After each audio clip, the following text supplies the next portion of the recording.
Audio কথনে সবাইকে স্বাগত জানাচ্ছি। আমরা শুরু করেছিলাম আশাপূর্ণা দেবীর উপন্যাস মায়াদর্পণ। উপন্যাসটি আমি মোট ৫টি পর্বে ভাগ করে পড়েছি। প্রথম ৪টি পর্ব আমি আগেই পড়েছি এবং আপলোড করেছি। আজকে আমি পড়তে যাচ্ছি উপন্যাসটির শেষ পর্ব। উপন্যাসটি আপনাদের কেমন লেগেছে তা কমেন্টে অবশ্যই জানাবেন। আপনাদের কমেন্ট আমাকে সত্যিই খুব অনুপ্রাণিত করে। শুরু করছি তাহলে মায়াদর্পণ উপন্যাসটির শেষ পর্ব।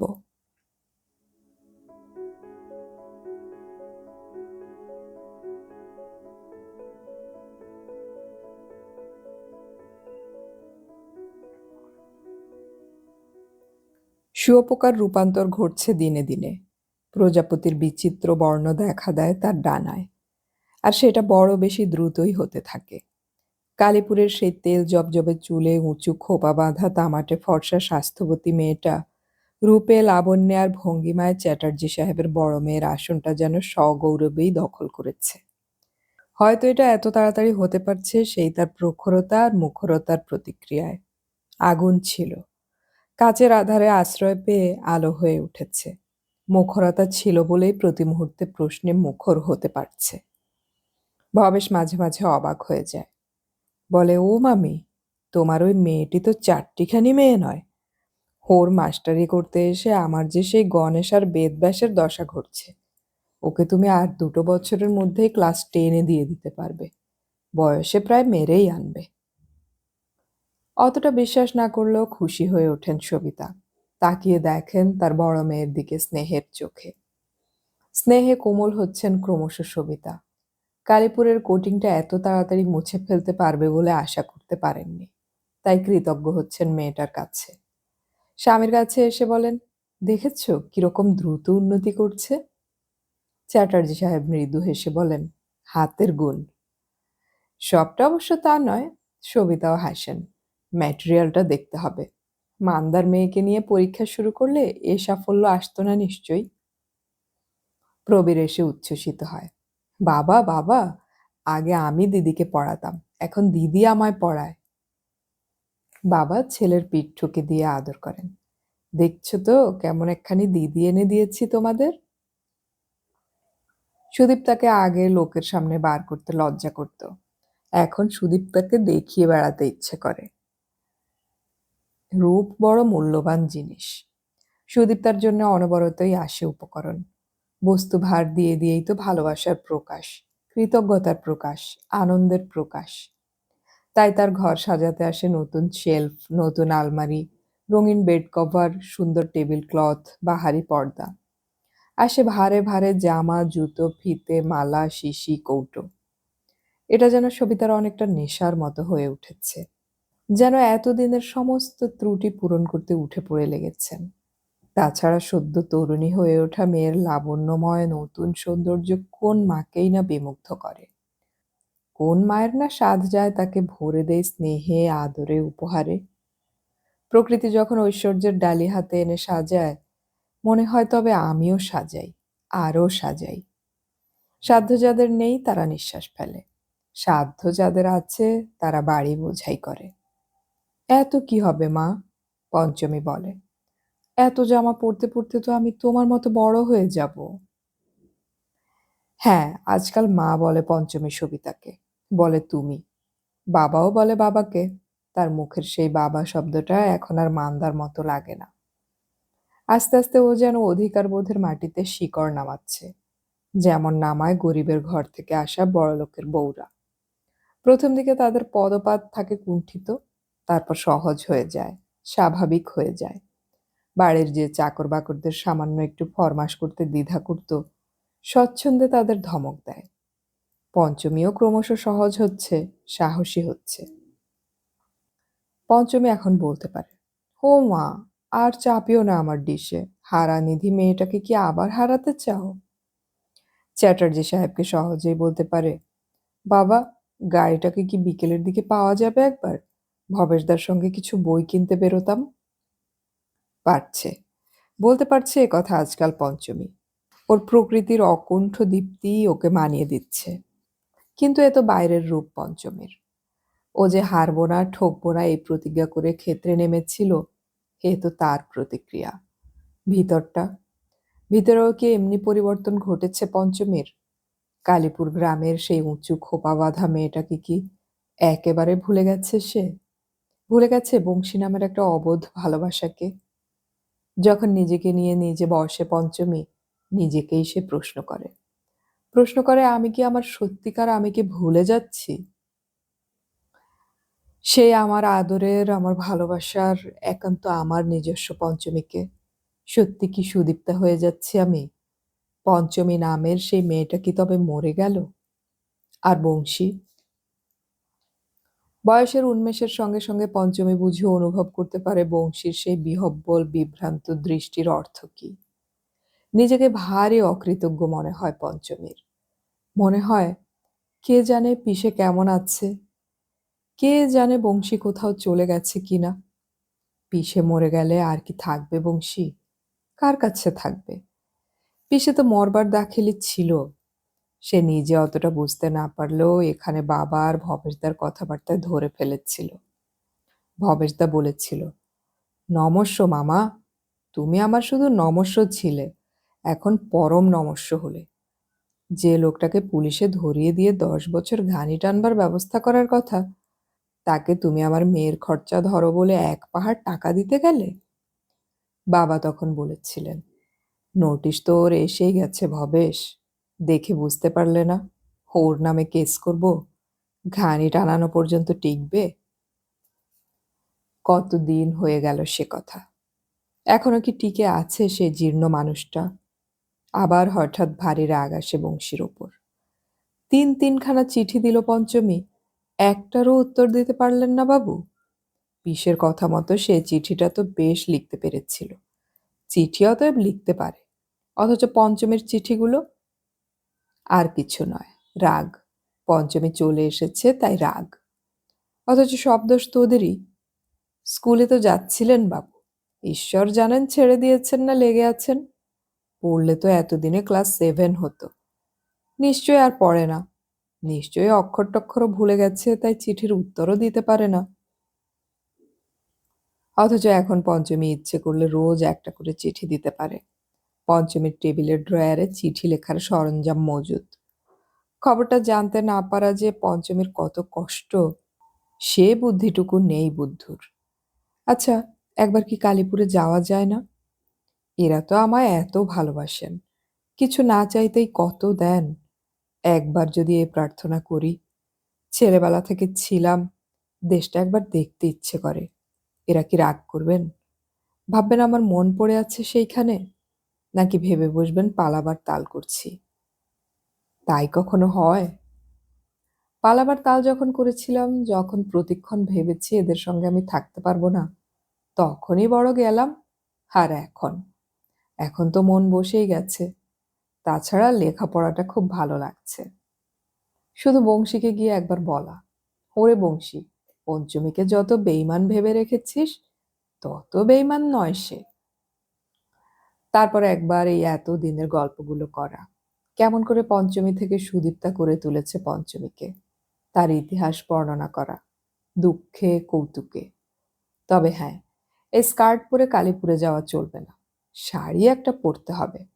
তবে কাটা চুলগুলো তো ঢাকা যাবে না। বংশী যদি চমকে যায়, পঞ্চমী হেসে বলবে, ওরে বংশী, কলকাতায় গিয়ে চুলগুলো কালীঘাটের কালীর কাছে বলিদান দিয়েছি। হাসতেই হবে, নইলে বংশী হয়তো এই চুলগুলোর শোকে কেঁদেই ফেলবে। হঠাৎ এক সময় মনে হয়, ইস, পিসের কথা আমি একবারও ভাবছি না। কিন্তু ওই জায়গাটা যে কেমন অন্ধকার অন্ধকার। পিসের সেই চৌকিটায় কি এখনো পড়ে আছে পিসে? আচ্ছা, এমনও তো হতে পারে মা শ্মশানেশ্বরীর দয়ায় সেরে উঠেছে পিসে, ভালো আছে। তাহলে, তাহলে সেই মানতের পুজোটার কি হবে? পঞ্চমী যে মানত করেছিল নথ গড়িয়ে দেবে কালীকে। নিজেকে নিয়ে যখন একা হয় পঞ্চমী, তখনই হয়তো এসব চিন্তা পেয়ে বসে তাকে। কিন্তু নিজেকে নিয়ে সেই একা বসাটা কি ক্রমশই কমে যাচ্ছে না? ক্রমশই উত্তাল হয়ে আসছে না বাইরেটা? ক্লাস 10-এর উপযুক্ত করে তোলবার জন্য ভবেশ যে আবার দুবেলায় আসছে আজকাল। প্রথমে ভবেশের প্রতি যে সন্দেহ আর বিদ্বেষ উঠেছিল জমে, সেটা যেন আর নেই। বরং ওকেই কথাবার্তায় বেশ সহজ মনে হয়। ওর সঙ্গে গল্প করা চলে। আর সেই গল্প করার মুহূর্তে কালীপুরের সেই অনর্গল কথা বলা মেয়েটা হঠাৎ বেরিয়ে আসে কাঠিন্যের নির্মুখ খুলে। কিন্তু এই সমস্তই তো চ্যাটার্জি সাহেবের বড় মেয়ের কথা। চ্যাটার্জি সাহেবের ছোট মেয়ে, যার নাম প্রদীপ্তা, এ সংসারে একমাত্র দীপ্তি ছিল যে, তাকে কি এবারের কর্তাগিন্নি ভুলে গেছেন? নতুন পাওয়া খেলনা পেয়ে পুরনো খেলনাকে ভুলে যাওয়ার মতো? তা সেটা সত্যি না হলেও নিজে সে তাই ভাবে। আর সেই মনোভাব নিয়ে ক্রমশই বিদ্রোহী আর অবাধ্য হয়ে উঠতে চায়। দিদিকে বলে মার নতুন পুতুল। ইচ্ছে করে সবিতা যা পছন্দ করেন না তাই করে দেখিয়ে দেখিয়ে। যেমন খেতে বসে চেয়ারটায় পিঠ ঠেকিয়ে হেলানো আর পায়াগুলো ঠুকে ঠুকে বসিয়ে শব্দ করা। এই বদভ্যাসটা ছিল দীপুর, আর সবিতার এটাই দু চক্ষের বিষ। আগে সবিতা শুধু একটু শান্তভাবে তাকালেই সামলে নিত, এখন বকলেও থামে না। বেপরোয়া ভঙ্গিতে বলে, তোমাদের সভ্য মেয়েটি তো বসে আছে দিব্যি মোমের পুতুলের মতো, বুনো মেয়েটা যা খুশি করুক না। যা খুশি করবার ইচ্ছেটা তোমার একটু বেড়ে যাচ্ছে না দীপা? সবিতা লাল লাল মুখে বলেন। দীপু বলে, বুনো তো, বলে আরো বেশি বেশি ঠোকে। সবিতা ঠোঁট কামড়ান। মেয়ের অসভ্যতায় বড় মেয়ের কাছে লজ্জা করে তার। চ্যাটার্জি সাহেব বলেন, দীপু, এরকম দুষ্টুমি করা কেন আজকাল? প্রায়ই শুনি তোমার মার সঙ্গে তর্ক করছো, অবাধ্যতা করছো। দীপু খামোখা জলের গ্লাসটা মুখে তুলে ঢক ঢক করে জলটা খেয়ে নিয়ে বলে, তোমার বড় মেয়ের ব্যাকগ্রাউন্ডটা ভালো করে দিচ্ছি বাবা। ছোড়দিটা এক নম্বরের হিংসুটে, বলে ওঠে প্রবীর। বলে, যা করে দিদিকে, উফ। যা করে? সবিতা কপাল কুঁচকে তাকান। অর্থাৎ কি করে? প্রবীর বেপরোয়া বলে দেয়, দিদির বই ছিঁড়ে রাখে, পেন লুকিয়ে রাখে, জামায় কালি লাগিয়ে দেয়। অত সুন্দর বেড কভারটা সেদিন। এরকম সময় পঞ্চমী কথা কয়ে ওঠে, বলে, এই পাগলা, কি যাতা বলছিস? পিঠোপিঠি বোনেরাও ওরকম খেলায় ঝগড়া করে, বুঝেছিস? হ্যাঁ, এ বাড়িতে তুইটার প্রবর্তন করেছে পঞ্চমী। প্রবীরকে তুই না ডাকলে ওর স্নেহ বুভুক্ষ মনটা যেন ফাঁকা হয়ে থাকে। তুই না করলে আবার গল্প? না, রাগ করেনি কেউ, বরং দেখা যায় মাঝে মাঝে চ্যাটার্জি সাহেবও ছেলেকে তুই ডাকছেন। প্রাণ থাকতে এক গাড়িতে একসঙ্গে বেড়াতে যেতে চায় না দীপু পঞ্চমীর সঙ্গে।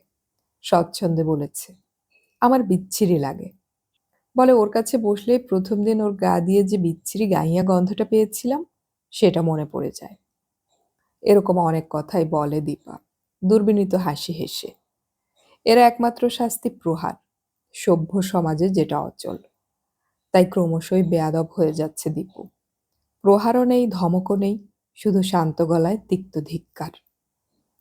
কিন্তু তাতে দীপুর যেন মজা। দীপু বলে, দুঃখ কি? একটা ভালো মেয়ে তো রইল তোমাদের, তিনি তো দিন দিন সভ্য হয়ে উঠছেন। কি মার্ভেলাস চেঞ্জ! যিনি টেবিলে খাওয়া দেখে মূর্ছা গিয়েছিলেন, এখন তার কাছে টেবিল ম্যানার্স শেখা চলে। সবিতা হতাশ হন। এ মেয়েকে নিয়ে কি করবেন তিনি? আড়ালে বোঝালেও তো বোঝে না। চেঁচিয়ে চেঁচিয়ে বলে, একটা কালো বিচ্ছিরি অসভ্য মেয়ে তোমার একপাশে পড়ে আছে, থাক না। সুন্দরী মেয়েটিকে নিয়ে আছো তো সুখে। ওই ওখানেই জ্বালার গোড়া। রূপে নিষ্প্রভ হয়ে গেছে দীপু তার মার বড় মেয়ের কাছে। সে সত্য প্রতিনিয়ত ধরিয়ে দিচ্ছে তার আয়না আর তার জ্বালা ভরা চোখ। দীপুর হাড়ে মাংস লাগতে চায় না, আর পঞ্চমীর দেহে স্বাস্থ্যের লাবণ্য যেন দেহটাকে মোম দিয়ে মেজেছে। সেই দিকে তাকিয়ে চোখ জ্বলে ওঠে তার। খনির সোনাকে তুলে এনে পালিশ দিয়েছেন সবিতা। গুণের পার্থক্য তো প্রতিপদে প্রকাশ হয়ে পড়ছে।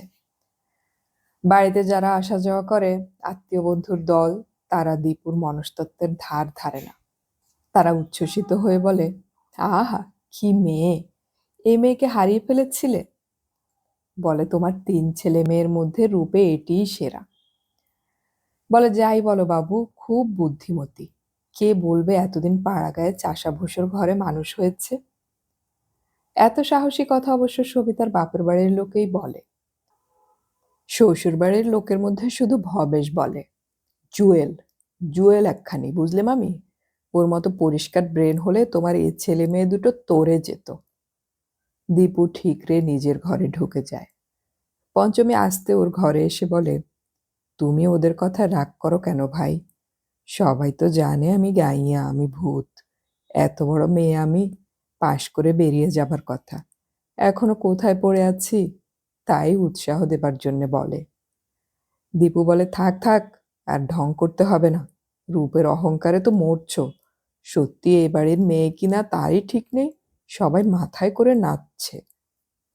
এই কথায় বড় বেশি আহত হয় পঞ্চমী। মাঝে মাঝে ভবেশের কাছে বলে, এর চেয়ে আমি যদি না আসতাম ভবেশদা, অনেক ভালো হতো। কেনই যে আমাকে আনলেন? ভবেশ এই বুদ্ধিমতী মেয়েটিকে স্নেহ করে। ভবেশ দীপুর ব্যবহারটা উড়িয়ে দেয়, বলে ওটা চিরকেলে পাগল। পঞ্চমী বলে, তা নয়, ওর দুঃখ হয়, হবার কথাও। ও বেচারা এক সময় ছিল সর্বসর্বা। হ্যাঁ, অনেক অসম্ভব ঘটনার মতো এটাও ঘটেছে। পঞ্চমী দীপুকে বেচারা বলে। বলে হয়তো বড় বোনের আসন থেকে, কিন্তু দীপু শুনলে যদি আত্মহত্যা করতে চায়, সেই চাওয়াটা কি অন্যায় হবে? তবে ভবেশ গম্ভীর হয়। ভবেশ বলে, হ্যাঁ একা ছিল, সেই থাকাটা কিন্তু ন্যায্য ছিল না। তুমি আগে এসেছ। ভবেশের সঙ্গে আলাদা একটা সৌহার্দ্য জন্মেছে পঞ্চমীর। ভবেশের জীবন ইতিহাস শুনে বিস্ময়ের কথা ওই বাচ্চা মেয়েটার কাছে ভবেশ গল্প করছে সে কথা। হয়তো আশা করেছে এখানে সহানুভূতি পাবে। মানুষ যে সহানুভূতির কাঙাল। রাজার রানীও দাসীকে ডেকে নিজের দুঃখের কথা জানায়। বাক্যবাগীশ পঞ্চমীর স্বভাবটা মাঝে মাঝে প্রকাশ হয়ে পড়ে। সেই পড়ার মাঝে একদিন পঞ্চমী জিজ্ঞেস করেছিল, ভবেশদা, আপনি এত বড় ছেলে এখনো বিয়ে হয়নি কেন? ভবেশ হেসে উঠে বলেছিল, কোণে জোটেনি বলে। ইস, আপনি এত সুন্দর, কত বিদ্বান। ওহ, তোকে পড়ানোর মতো বিদ্যেটা যাই ভাগ্যিস ছিল। ভবেশ হাসে। দেখ, তোকে তাহলে বলি, একটা মেয়েকে বিয়ে করব বলে প্রতিজ্ঞা করেছিলাম। শুধু বেনারসি শাড়িটা কিনলেই হয়। বাড়ি থেকে অর্ডার এলো, ও মেয়ে তোমার থেকে জাতে ছোট, চলবে না। বোঝ বাপু। এদিকে সেই মেয়েটা হাঁ করে বসে আছে। পঞ্চমী উত্তেজিত মুখে বলে, তারপর? তারপর? তারপর মাকে বললাম, যাগে ওই ছোট জাতের মেয়েটাকে বিয়ে করে আমিও না হয় ছোট হয়ে থাকি, কি আর করা যায়। মা বললেন, তাহলে গলায় দড়ি দেব।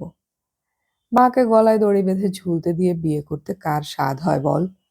মেয়েটাকে গিয়ে জানালাম ব্যাপারটা। মেয়েটাও বলে বসলো, কি জানিস, আমিও গলায় দড়ি দেব। ব্যাস, সে দুই গলার দড়ির ট্যাগাবো আরে যখন দিশেহারা। আর নিজেই গলায় দড়ি দেবো কিনা ভাবছি, গবেট মেয়েটা কিনা সত্যিই যা বলল তাই করে বসলো। হ্যাঁ? পঞ্চমী চমকে উঠেছিল। চোখ কপালে উঠে গিয়েছিল তার। বলে ফেলেছিল, আর আপনি? আমি? ভবেশ হেসে উঠেছিল। আমিও দিলাম, এখন মরে ভূত হয়ে বেড়াচ্ছি। পঞ্চমী বলেছিল, যাই বলুন, এটা উচিত হয়নি। বলে ফেলে অবশ্য লজ্জিত হয়েছিল, তবে ভবেশের হাসিতে চাপা পড়ে গিয়েছিল সে লজ্জা। হেসে উঠে বলেছিল ভবেশ, কোনটা উচিত হয়নি? গলায় দড়ি দিয়ে মহাজনের পথ অনুসরণ না করাটা? যা, তাই বলছি বুঝি। তবে? তবে কি এই ভূত হয়ে বেড়ানোটা? পঞ্চমী মনমরা হয়ে বলেছে, না, তা বলছি না। সেদিন থেকে ভবেশকে যেন অন্তরঙ্গের দৃষ্টিতে দেখেছে পঞ্চমী। আর সেদিন থেকেই হঠাৎ সে অদেখা ছোট জাতের মেয়েটার সঙ্গে বংশীকে কেমন গুলিয়ে ফেলছে। ছোট জাত শব্দটা কি কুৎসিত। নিজেকে নিয়ে একা বসাটা বাড়ছে যেন আবার। ভবেশদাকে ধরলে হয় না একবার কালীপুরে নিয়ে যেতে? ভবেশদা চেনেন, উনিই গাড়ি চালিয়ে নিয়ে গিয়েছিলেন সেবার। মার কাছে কি বলবে এবার পঞ্চমী? বাবার কাছে আবদার জানাবে? বলবে একটিবার দেখে এসে আর কিচ্ছুটি বলবো না? ভাবে, কিন্তু বলা হয় না। বাবা মার মুখ দেখলেই কালীপুরের সেই প্রহ্লাদ দাসের বাড়িটা আশ্চর্য রকমের বেচারি হয়ে যায়। বলতে লজ্জা করে। অতএব পঞ্চমী তানপুরা হাতে সুরের সাধনা করতে বসে গানের মাস্টার মশাইয়ের কাছে। এ এক নতুন স্বাদ। সুরের মধ্যে কি আরেক জন্ম নেবে পঞ্চমী? কিন্তু হঠাৎ একদিন ওই সুরের সাধনার সময়েই সুর ভঙ্গ হলো।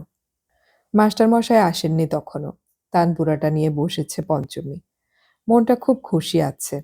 আজ মায়ের কাছ থেকে শাড়ি পরার অনুমতি পেয়ে। হঠাৎ প্রবীর বয়ে আনলো সেই সুরভঙ্গের ধাক্কা।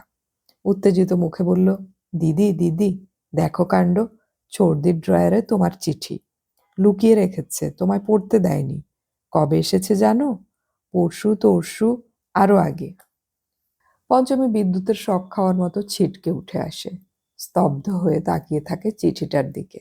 পোস্ট কার্ড, বংশীর সেই মুক্তাক্ষর, যার জন্য কতদিন কত ধিক্কার দিয়েছে পঞ্চমী বংশীকে।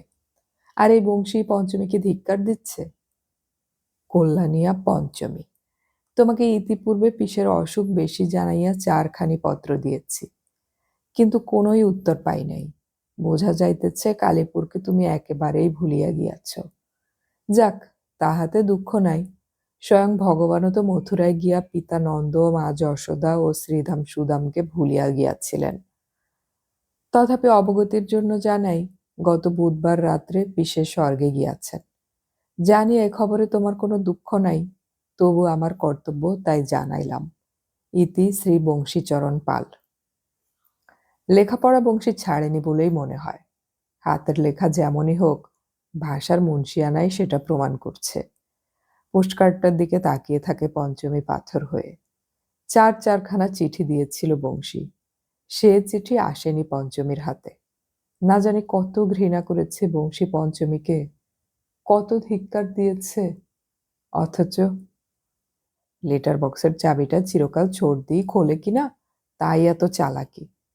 প্রবীর বলে ওঠে, ওই তো ওই ভদ্রলোক তোমার 4টে চিঠি দিয়েছেন, অথচ পরের চিঠি পড়তে নেই জানি, তবু পড়ে ফেলেছি দিদি। 2 লাইন আর কি। হঠাৎ ভয় পেয়ে ছুটে পালায় প্রবীর। যদিও বছর 10 বয়স হয়েছে, তবু শিশু সুলভ ভাবটা ঘোচেনি তার। তাই ছুটে পালিয়েছে সবিতার কাছে। মা, ছর্দি দিদির চিঠি লুকিয়ে রেখেছিল, তাই দিদি কাঁদছে। চিঠি, কান্না, লুকোনো, এই 3টে শব্দই গোলমেলে। সবিতা তীক্ষ্ণ প্রশ্ন করেন, কি? ওই তো ছর্দির ড্রয়ার থেকে একটা রবার নিতে গিয়েছিলাম, দেখি দিদির চিঠি, আরো 4টে চিঠি নাকি তিনি দিয়েছিলেন। সবিতা আর প্রবীরের কাছে তথ্য সংগ্রহের চেষ্টা করেন না, নিজেই ঘটনাস্থলে গিয়ে পৌঁছান। এতদিন এসেছে পঞ্চমী, অনেক অবস্থা দেখেছেন তার, এমন ভেঙে পড়া কান্না দেখেননি। চিঠিটা আদ্যপান্ত পড়েন, আস্তে নামিয়ে রাখেন। কিন্তু পঞ্চমীর এ চোখের জল কি পঞ্চমীর পালক পিতা প্রহ্লাদ দাসের মৃত্যু শোকে, না বংশী তাকে কি ভেবেছে তাই ভেবে, নাকি ছোট্ট একটা মেয়ের নিষ্ঠুর হৃদয়হীনতায়, কুৎসিত ক্রূরতায়? আমি থাকবো না, আমি চলে যাব, কান্না থামিয়ে স্থির শান্ত গলায় উচ্চারণ করে পঞ্চমী। সবিতা বলেন, বুঝতে পারছি তোমার মনটা খুব খারাপ হয়ে গেছে, হবারই কথা, কিন্তু ভেবে দেখো এখন আর গিয়ে কি হবে, মারাই যখন গেছে। তা হোক, আমি যাব, এক্ষুনি যাব। সবিতা অনেকদিন পরে আবার তার বড় মেয়ের মুখে ছোট মেয়ের অনমনীয়তা দেখতে পেলেন। নিজের প্রতিচ্ছবি দেখতে পায় না মানুষ, তাই ওই ছোট মেয়েটাকেই ভাবলেন। অগত্যা ফোন করলেন স্বামীকে, সমস্যাটা জানালেন। চ্যাটার্জি সাহেব কিন্তু একেবারে সহজ করে দিলেন সমস্যাটাকে। বললেন, ঠিক আছে, ভবেশকে বলে দিচ্ছি একবার ঘুরিয়ে নিয়ে আসুক। এখন বেরোলে সন্ধ্যার মধ্যেই আবার সেখান থেকে বেরিয়ে পড়তে পারবে মনে হয়। বিচলিত হতেই পারে, না হলেই বরং হৃদয়হীন বলতাম। আচ্ছা, আমি বলে দিচ্ছি ভবেশকে, একবার ঘুরে এলেই সামলে যাবে। ভবেশকে বলে দিতে বেগ পেতে হয় না, চ্যাটার্জি সাহেবের অফিসেই কাজ করে ভবেশ। তা তো হলো, কিন্তু এই ঘটনার প্রধানা নায়িকা দীপু, যে নাকি চিঠি চুরিরূপ গর্হিত কাজ করে তার মার মুখে চুনকালি লেপেছে, এক মেয়ের জন্য আরেক মেয়ের কাছে লজ্জায় পড়াটাই তাহলে বিধিলিপি সবিতার? দীপু স্কুলে গিয়েছিল, মর্নিং স্কুল চলছিল তার। 11:30টায় ফিরল, আর এই প্রথম পঞ্চমী তার মুখোমুখি দাঁড়ালো। বলল, আমার চিঠি লুকিয়ে রেখেছিলে কেন তুমি? দীপু একটু থতমত খেল, তবু সামলে নিল। অগ্রাহ্যের ভান দেখিয়ে বলল, কোন চিঠি? সে পোস্টকার্ডের কালি ঝুলিটা? চুপ করো অসভ্য মেয়ে। দিদির গলায় তিরস্কার করে উঠে পঞ্চমী সম্ভ্রম আর মর্যাদাবোধের গলায়। কেন, কিসের জন্য তুমি এ কাজ করেছ? এর আগে আমার আরো চিঠি লুকিয়ে রেখেছিলে? লুকিয়ে? দীপু জোর গলায় বলে, ছিঁড়ে কুচিয়ে উড়িয়ে দিয়েছি। এটা নেহাত এটা নেহাত ওই বুড়োটার মৃত্যু সংবাদ ছিল বলেই বোধ করি ওই ছিঁড়ে উড়িয়ে দেওয়ার সাহসটা হয়নি ওর। সেই কথাই বলে সে। পঞ্চমী কথা বলল না। কি গো সভ্য শহুরে মেয়ে, তোমাদের শহুরে আইনে তো শুনি পরের চিঠি পড়া মানুষ খুন করার কাছাকাছি অপরাধ। তবে এটা কি, তুমি না কলকাতার সবচেয়ে মান্যগণ্যদের একজন চ্যাটার্জি সাহেবের মেয়ে? পাড়াগা তুমি চক্ষে দেখনি? এই সভ্যতা তোমার? না, এ কথা বলল না পঞ্চমী। দীপুর থেকে অনেকখানি লম্বা দেহটা নিয়ে উঁচুতে থেকে দৃপ্ত দৃঢ় গলায় বলল, জবাব দাও, জবাব দাও, কেন এসব অসভ্যতা করেছ? দীপু কি ওর গালে ঠাস করে একটা চড় বসিয়ে দিয়ে বলতে পারতো না, বেশ করেছি, কি করবি কর? তা পারল না দীপু। পঞ্চমীর ওই আগুনের মতো মুখ দেখে হঠাৎ মনে মনে ভয় পেল। তবু মুখে সাধ্যমতো জোর রেখে বলল, ইস, ভারী তো চিঠি। কে এক বংশীচরণ পাল, চাষা ভূত একটা। সেই বা তোমায় এত চিঠি দেয় কেন? টাকার অভাবে পিসের চিকিৎসা হচ্ছে না, তার মানে কিছু টাকা বাগিয়ে।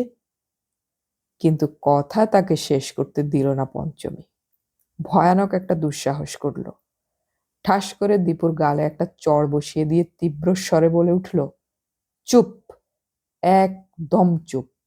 আর একটা কথা বলবে তো এই সিঁড়ির নিচে ফেলে দেব, বুনো অসভ্য। সবিতা পিছনে ছিলেন। শুনলেন তার বড় মেয়ে তার ছোট মেয়েকে বলছে বুনো অসভ্য, বলছে সিঁড়ির নিচে ফেলে দেব। দীপুকে ধরে তুলে সিঁড়ির নিচে ফেলে দেওয়া অসম্ভব নয় পঞ্চমীর পক্ষে, তা অনুভব করলেন সবিতা। তাই আস্তে আস্তে পিছন থেকে সরে গেলেন। এই মুহূর্তে এই রণক্ষেত্রে তৃতীয় ব্যক্তির না থাকাই ভালো। দেখতে পেলেন দীপু ঘাড় গুজে ঘরে চলে যাচ্ছে, কি যেন বলতে বলতে। প্রবীর হাঁ করে দাঁড়িয়ে থেকে সরে গেল আস্তে। দীপুকে চড় বসিয়ে ফেলে কি শিউরে উঠল পঞ্চমী? ভয় পেল? অনুতপ্ত হলো? মা বাপের কাছে জবাবদিহি করতে হতে পারে এর জন্য আশঙ্কা করল? পঞ্চমীর মুখ দেখে তা মনে হলো না। আলনা বাক্সে বোঝাই সেই ছোট্ট ঘরটার দিকে চলে গেল সে দৃপ্ত ভঙ্গিতে। কপাটটা ভিতর থেকে ছিটকিনি দিয়ে লাগিয়ে দিল।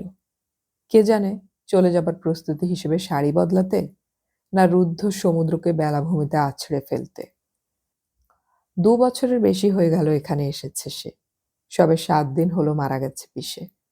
তার মানে এতদিন বেঁচে ছিল প্রহ্লাদ দাস।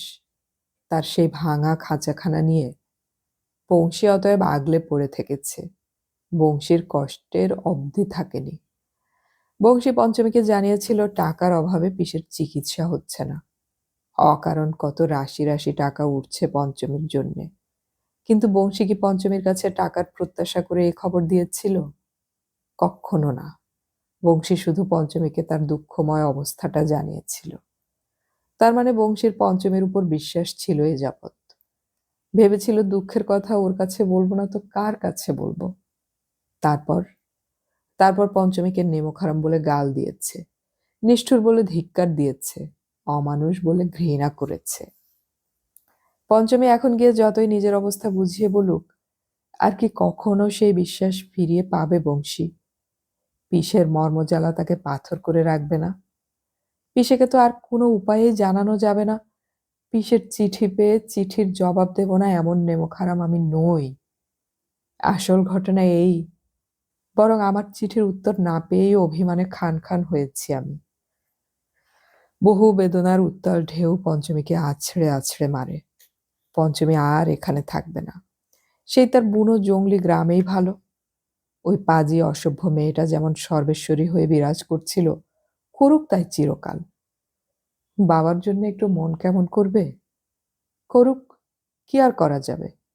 ভবেশদা, তাকে বললেই হবে, ভবেশদা তোমার দুটি পায়ে পড়ি, মাঝে মাঝে যেও, পারো তো প্রবীরকে একাধবার নিয়ে যেও, গিয়ে দেখবে আমি ছোট জাত বলে অবহেলা করিনি। হ্যাঁ, একটা সিদ্ধান্তে পৌঁছেছে পঞ্চমী। মিস চ্যাটার্জির খোলস থেকে মুক্তি নেবে সে। জীবনের যে ছাঁচ ছিল তার, সেই ছাঁচেই ঢালাই হবে। ঠিক, তাই ঠিক। দীপু তার উপকার করেছে। দীপু তার দৃষ্টি খুলে দিয়েছে। কিন্তু সেখানেও যে আরেক সামুদ্রিক ঝড়।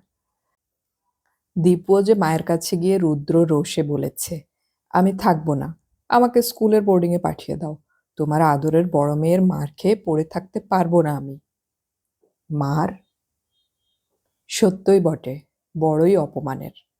চ্যাটার্জি দম্পতি জীবনে কখনো ছেলে মেয়ের গায়ে হাত তোলেননি, নিতান্ত বাচ্চাবেলায় দুরন্তপনার সময়েও না। ইদানিং মাঝে মাঝে দারুণ ইচ্ছে হতো বটে দীপুর ওই কাঠ কাঠ গোয়ার গোয়ার মুখটার উপর একটা চড় বসিয়ে দিতে, কিন্তু সভ্যতার বজ্র মুঠির মধ্যে আটক থাকা সবিতার পক্ষে সম্ভব হয়নি সেটা। নিদারুণ চেষ্টায় দমন করেছেন নিজেকে, অথচ সেই কাজ অনায়াসে করে বসল সবিতার বড় মেয়ে। অসভ্য বলেই কি? সভ্যতার মুঠোর সঙ্গে পরিচয় নেই বলেই কি বৃথায় বসে বসে পালিশ দিয়েছেন সবিতা? কিন্তু চিন্তাটা দানা বাঁধে না। সামনে দাঁড়িয়ে থাকা এই উদ্ধত দুর্বিনীত মেয়েটাকেই অসভ্য মনে হয়, অপরাধী মনে হয়, এর পক্ষ সমর্থন করার কথা ভাবতেই পারেন না। তাই আস্তে অথচ দৃঢ় গলায় বলেন, অসভ্যতা করলে বড় ভাই বোনে একটা চড় মেরেছে, এ তুমি কখনো দেখনি? দীপু উদ্ধত গলায় বলে, ওকে আমি বড় বোন বলে মানি না। মানো না তা জানি, সবিতা বলেন, কারণ তুমি ওকে ঈর্ষা করো। ও যে আমাদের কাছে আগে এসেছিল, ভাগ্য যে ওকে অনেক দিন ধরে অনেক বঞ্চিত করেছে, এসব কথা ভাবতে পারো না তুমি ওই ঈর্ষার জ্বালায়। কিন্তু আমাকে তো ন্যায় বিচার করতেই হবে। দীপু রুদ্ধ আক্রোশের গলায় বলে, তোমাদের কাছে আগে এসেছিল না হাতি, বাজে বানানো একটা মেয়ে, তোমরা সেই গাইয়াদের জোচ্চুরিতে ভুলে। থামো, সবিতা তীব্র ধমক দিয়ে ওঠেন মেয়েকে। তারপর হঠাৎ ড্রয়ারটা টেনে দুখানা ফটো বার করেন। সম্প্রতিকালে তোলা দুই বোনের দুখানা ছবি। ভবেশের ফটো তোলার শখ আছে, কোথাও গেলেই ক্যামেরাটি গলায় ঝুলিয়ে নেবেই। সম্প্রতি কদিনের জন্য হাজারিবাগে ঘুরে এসেছিলেন এরা, সে সময় ভবেশও গিয়েছিল, যথারীতি তার ক্যামেরাও। একটা সুন্দর পরিবেশে তিন ভাই বোনকে একত্র করে একটা গ্রুপ ফটো তুলতে গিয়েছিল ভবেশ। দীপু কিছুতেই দাঁড়ায়নি, ছিটকে সরে গিয়েছিল। আমার ফটো তুলতে হবে না, এই বলে। অগত্যায় আলাদা আলাদা ফটো হয়েছে, অবশ্য পঞ্চমীর আর প্রবীরের একসঙ্গে আছে একখানা, কিন্তু এ দুখানা শুধু দুই বোনের। একজন সদ্য ফোটা ফুলের লাবণ্য নিয়ে তাকিয়ে আছে পবিত্রতা আর অসংকোচের প্রতিমূর্তির মতো, আর একজন ফোটবার আগে কুঁড়ির মতো, লাবণ্যের অংশটুকু আবৃত। তবু দুটি মূর্তির যে আশ্চর্য সাদৃশ্য তা বিস্ময়কর। মুখের প্রত্যেকটি রেখায় একই রক্তের স্বাক্ষর।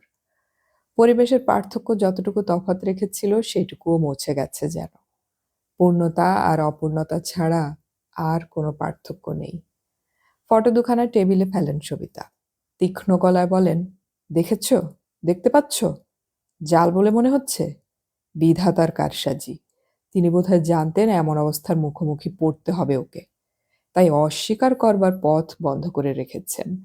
বোকার মতো আর কখনো বলো না ও বানানো, ও মিথ্যে, ও জাল।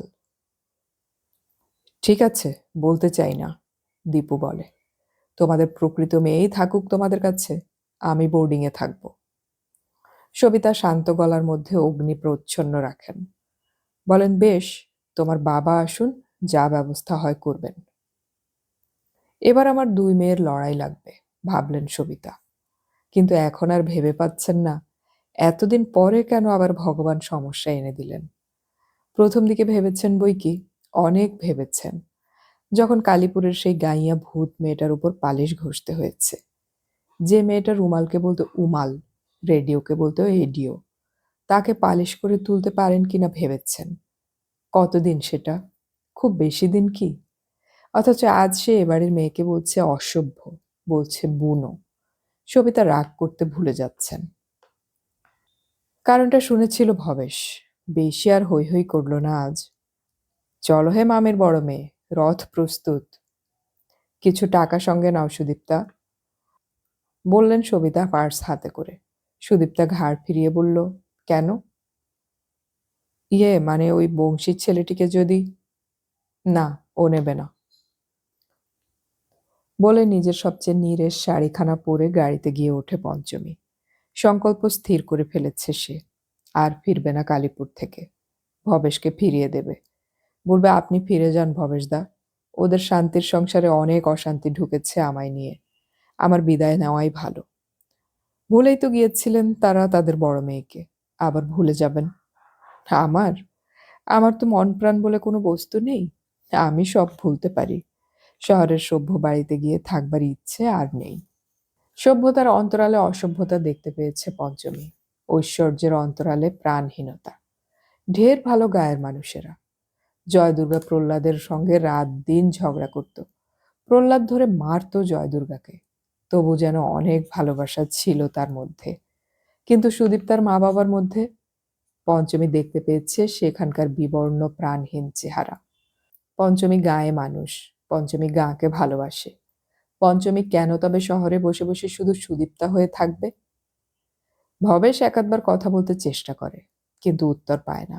ভবেশ আশ্চর্য হলেও ভাবে, আমি ভাবছি সেই বিচ্ছিরি রুগ্ন বুড়োটা মরেছে, কিন্তু সুদীপ্তা তো তা ভাবছে না। দূর চাই, বুড়ো তো মরেইছে। কার কাছে তবে এসেছে সুদীপ্তা? হই একবার বাড়িটা দেখিয়ে ধর্মের ঢাক বাজিয়ে চলে যাব। পঞ্চমী ভাবছে, এখন বলবো না। তাহলে বলা যায় না গাড়ি ঘুরিয়ে নিয়ে ফিরে যাবে কিনা। ওখানে নেমে তারপর বলবো। গিয়েই বংশীকে কি বলবে সে কথা মনে আসে না পঞ্চমীর। ভবেশকে কি বলবে তাই মুখস্থ করতে থাকে। আপনি ফিরে যান ভবেশদা, আমি যাব না। কালীপুরের কবরেজ যা বলেছিল মনে আছে পঞ্চমীর। সেই মনে থাকাকে কাজে লাগালে কি হয়? সে প্রস্তাব শুনলে বংশী কি বুঝতে পারবে না পঞ্চমী অকৃতজ্ঞ নয়, পঞ্চমী নিষ্ঠুর নয়? ধীরে ধীরে কালীপুরে এসে পৌঁছে যায় গাড়ি। মেঘলা দিনের বিষণ্ণ বিধুর মূর্তি নিয়ে দাঁড়িয়ে আছে গাছের সারি, দাঁড়িয়ে আছে ভাঙা মন্দির, এখানে ওখানে ঝোপঝাড়। যেমনটি ছিল ঠিক তেমনটি আছে, শুধু আমি দেখে আনন্দ পাচ্ছি না। পঞ্চমী ভাবে, পিষে থাকতে যদি আসতাম আমি, এই গাছপালা ঘরবাড়ি গরু বাছুর সব হেসে খেলে উঠত। আমার মনের অবস্থার গতিকে সব যেন কেমন মলিন মলিন, ছোট ছোট অন্ধকার অন্ধকার লাগছে। আচ্ছা, দেশটা এমন ছোট হয়ে গেল কেন? পঞ্চমী অবাক হলো। ভট্টাচার্যদের সেই বিরাট আটচালাটা, যেটাতে রামায়ণ গানের আসর বসে, সেটা পর্যন্ত এত ছোট হয়ে গেল কি করে? ঘোষালদের নতুন দাওয়াটা পর্যন্ত কিরকম যেন ঘষা ঘষা, পুরনো পুরনো, ছোট ছোট। মেঘলা দিনে এলাম আমি মন প্রাণ খারাপ নিয়ে। আবার সব ঠিক হয়ে যাবে। ধীরে ধীরে পুকুর পাড়ের সরু রাস্তা দিয়ে গাড়ি এসে প্রহ্লাদ দাসের দরজায় থামে। আশ্চর্য, প্রহ্লাদ দাসের বাড়িটা যে আরো ভয়ানকভাবে ছোট লাগছে। দরজাগুলো এত সরু আর নিচু ছিল নাকি? জানালাগুলো এমন অদ্ভুত রকমের খুদে। আপনি গাড়িতেই থাকুন ভবেশদা, যেন ভয় পাওয়ার মতো বলল পঞ্চমী। বোকার মতো দরজার কাছে এসে দাঁড়ালো। বংশী বলে ডাকতে পারল না। তবু বংশী বেরিয়ে এলো। মোটরের শব্দ পেয়েছিল আর ভেবেছিল, আমি পাগল তাই শব্দের স্বপ্ন দেখছি। তবুও বেরিয়ে এসেছিল। কে এলো, পঞ্চমী নাকি? চুলগুলো অতটুকু কেন? ওরও সে বাপ মরে গেছে নাকি? আচ্ছা, মেয়ে মানুষ কি বাপ মরলে ন্যাড়া হয়? কিন্তু ন্যাড়া না হলে গেলই বা কোথায় চুলগুলো? ঘাড়ের উপর থোকা থোকা হয়ে যে কটা আছে, সে তো 6 মাসের চুল। কলকাতায় হয়তো মেয়ে মানুষও। আহা, তাই হয়তো এতদিন নিশ্চুপ মেরে বসেছিল পঞ্চমী। সুখের মুখটা দেখলো আর বাপটি গেল। নাকি মা? মা মরলেও অবশ্যই পিষে মরলে ছেলেরাও ন্যাড়া হয় না, কিন্তু বংশী হবে। পিসের শ্রাদ্ধাধিকারী নেই বলে বংশী কাছা গলায় দেওয়া মূর্তি নিয়ে বেরিয়ে এলো। পঞ্চমী তাকিয়ে দেখল, আর ভয়ানক রকমের ভয় পেয়ে গেল যেন। কত বড় গোঁফ গজিয়েছে বংশীর। বড় বড় রুক্ষ চুল আর মস্ত মস্ত হয়ে যাওয়া লম্বা লম্বা বেমানান হাত পাগুলো যেন একটা অমার্জিত কুশ্রিতার রূপ নিয়ে দাঁত খিচিয়ে উঠল পঞ্চমীর সামনে। পঞ্চমী বলে উঠতে পারল না, কিরে বংশী, গোঁফের জ্বালায় যে সাধু বনে গিয়েছিস? পিসের জন্যে কাছা গলায় দেওয়া তো শুনিনি কখনো। না, পঞ্চমী শুধু আড়ষ্ট গলায় বলল, ভালো আছো তো বংশীদা? বংশীও কই এ প্রশ্নে ছি চিৎকার করে উঠতে পারল না। বলতে পারল না, ধিক তোকে পঞ্চমী, লজ্জা করল না এ কথা জিজ্ঞেস করতে? 7খানা চিঠির পর নেহাত পিসের মরণ খবর পেয়ে সোনালি শাড়ি পরে মোটর গাড়ি চড়ে একবার বেড়াতে এলি? লজ্জার মাথা একেবারেই খেয়েছিস? না, বংশীও তা পারল না। বংশী শুধু তাড়াতাড়ি একখানা জলচৌকি এগিয়ে দিয়ে ঘাড় নেড়ে বলল, ভালো আছি। এই সেই চৌকিটা, যেটায় বসে পিষে তেল মাখত, আর যার একটা খোঁচা পেরেক থাকার দরুন অনেকবার গামছা ছিঁড়েছে পিসের। পঞ্চমী বসল না। পঞ্চমী ঘাড় নিচু করে নিচু চালার নিচে দাঁড়িয়ে প্রহ্লাদ দাসের ঘরের ভিতরটা দেখতে চেষ্টা করল।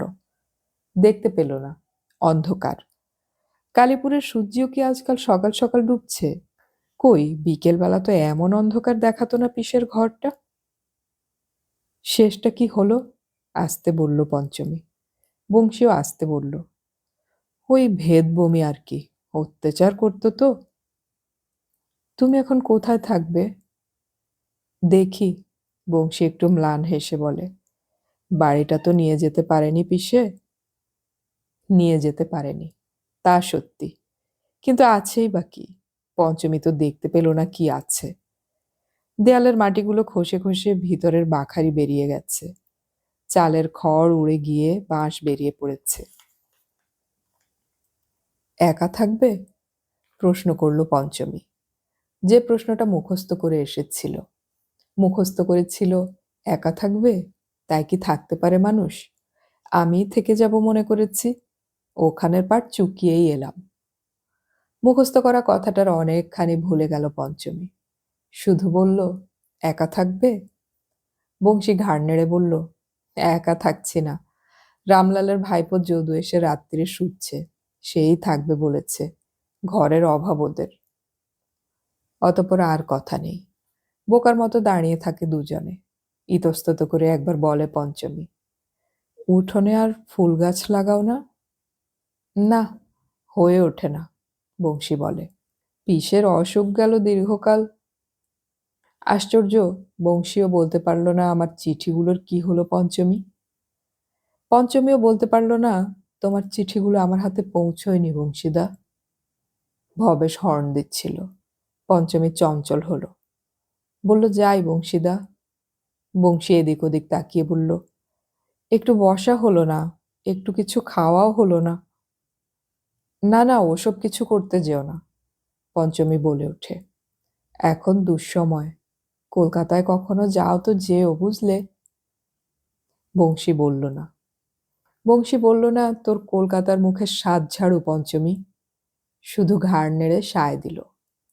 পঞ্চমী বেরিয়ে এলো প্রহ্লাদ দাসের মেটে উঠোন থেকে। গাড়িতে উঠে বসল, যেন নিশ্চিন্ততার একটা নিঃশ্বাস ফেলল। বড় কোনো বিপদ থেকে উত্তীর্ণ হয়ে উঠে এলে যে নিঃশ্বাস পড়ে, তেমনি নিঃশ্বাস। শুধু একটা কথা মনে পড়ে মনটা হায় হায় করতে লাগলো।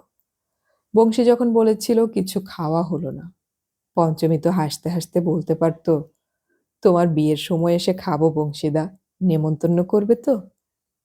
বললেই হতো, শুনতে একটু ভালো হতো। সেই ভালোটা আর হলো না। পঞ্চমী যেন বোকা বনে গেল। তা কে জানতো বংশীটা অমন বদলে গেছে? তাই ভাবল পঞ্চমী।